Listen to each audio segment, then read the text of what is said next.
Now that we've finished our potion sprite, I'd like to animate it to look like it's being consumed. But before we start with the animation, first we need to understand how to use layers in Piskel.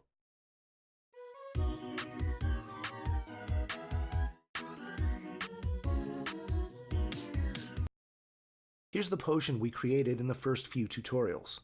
I want to animate this potion so that you can see it being used, with the potion being consumed over a few frames. To do this, I'm going to put the potion and the bottle on separate layers.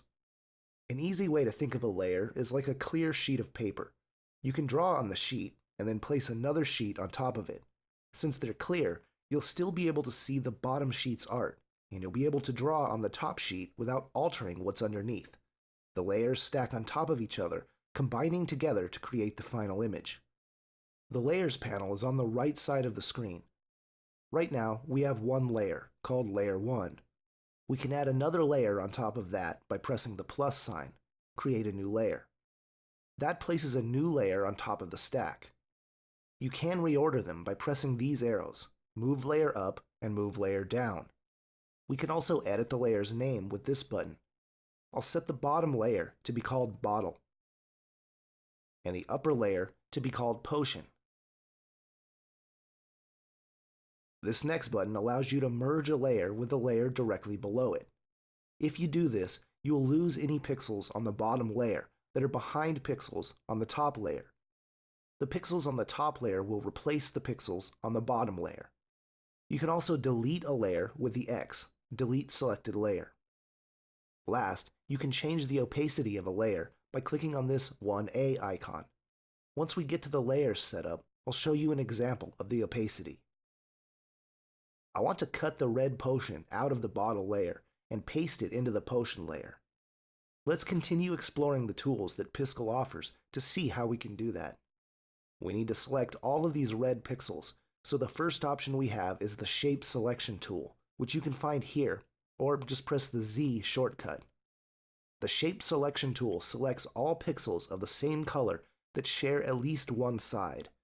If I click on the darker shade of red, it selects all of the dark red pixels, and if I click on the light red pixels, it selects all of the light red pixels.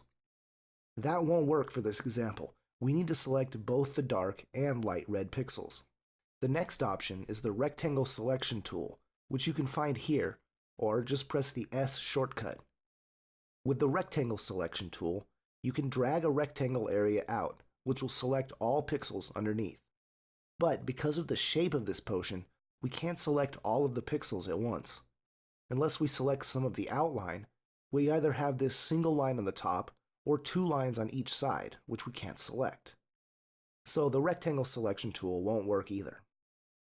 The last option we have is the Lasso Selection tool, which you can get here, or just press the H shortcut. With the Lasso tool, click and hold the mouse button and drag around the area you want to select.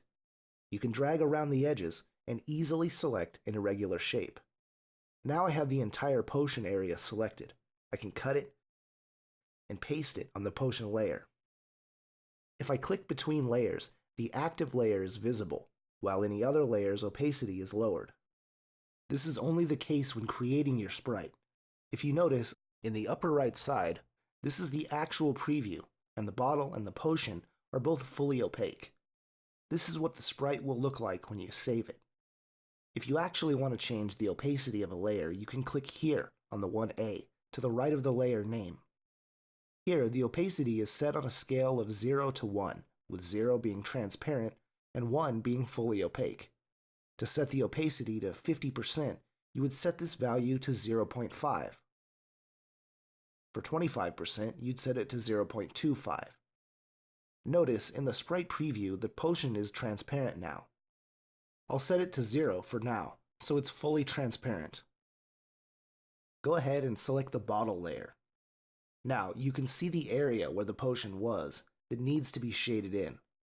I'm going to use the same colors from the lip and the neck of the bottle. To select them, we'll use another tool, the Color Picker, which can be found here, or by pressing the O shortcut. The Color Picker lets you select a color for your primary and secondary colors by clicking on the color you'd like. So I'll select the primary color by left-clicking on the darker glass, and the secondary color by right-clicking on the lighter glass. I'll press P to switch over to the pen tool, and I'll fill in the bottle with the primary color.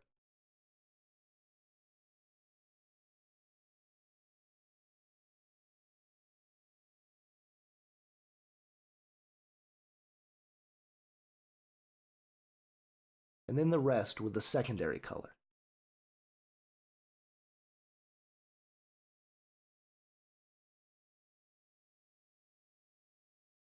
Now we can turn the opacity of the potion layer back to 1.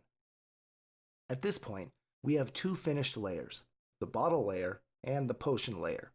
In the next video, we'll animate this potion so that it's consumed over several frames.